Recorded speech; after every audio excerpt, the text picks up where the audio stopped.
৭৬ সংখ্যক গণৰাজ্য দিৱসলৈ মাজত মাত্ৰ ২টা দিন বাকী আছে।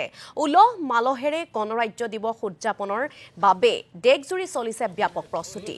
পেৰেডৰ অনুশীলনত ব্যস্ত হৈ পৰিছে আৰক্ষী, অৰ্ধসামৰিক বাহিনী তথা শিক্ষাৰ্থীসকল। সুকলমে গণৰাজ্য দিৱস উদযাপনৰ লক্ষ্যৰে কটকটীয়া কৰি তোলা হৈছে নিৰাপত্তা।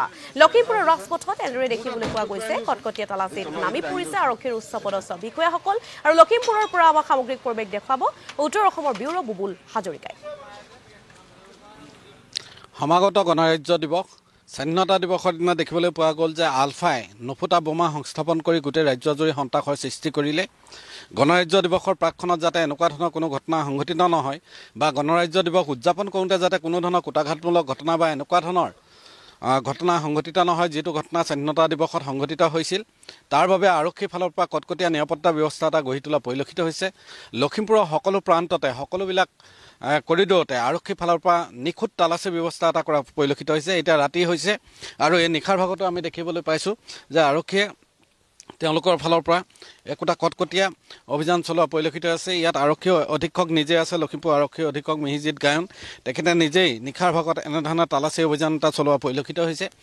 প্ৰতিবাৰে স্বাধীনতা দিৱস হওক বা গণৰাজ্য দিৱস হওক নিষিদ্ধ ঘোষিত সংগঠন আলফা স্বাধীনৰ ফালৰ পৰা কেতবোৰ থ্ৰেট থাকে, কিন্তু সেই সকলোবোৰ থ্ৰেটক উপৰিও আৰক্ষীৰ ফালৰ পৰা কটকটীয়া নিৰাপত্তা ব্যৱস্থা, তালাচী অভিযান যাতে কুটাঘাত কোনো ধৰণৰ নহয় তাৰ বাবে সকলোখিনি ব্যৱস্থাপনা হাতত লোৱা পৰিলক্ষিত হয়।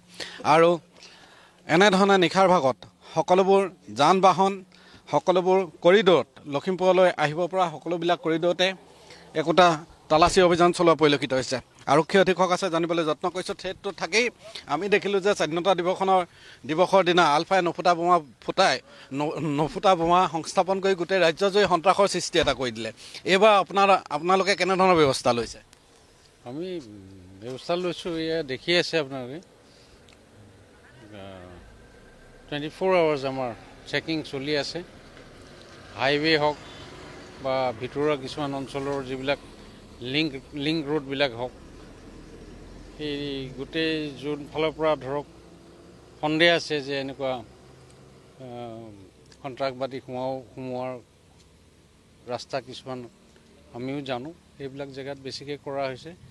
আৰু হাইৱে, টাউনৰ ছিকিউৰিটি, পেৰেড গ্ৰাউণ্ডৰ ছিকিউৰিটি, আপোনাৰ সকলো বাইক, গাড়ী একদম থৰলি চেক কৰা হৈছে। Bus, night super bus, day super, এইবিলাক চব চেক কৰা হৈছে। আমাৰ তেনেকৈ কিবা ইনপুট আছে নেকি? এনেকুৱা ধৰণৰ কিবা থ্ৰেট চেট এনেকুৱা ধৰণৰ ইনপুটটো প্ৰতি বছৰে থাকেই, কিবা নহয় কিবা এটা কৰিব বুলি থাকে। তেওঁলোকেতো এইটো চেষ্টা, তেওঁলোকৰ কিবা এটা ঘটনা কৰাৰ চেষ্টাটো থাকেই আৰু আমি সেইকাৰণে প্ৰস্তুত হৈছোঁ।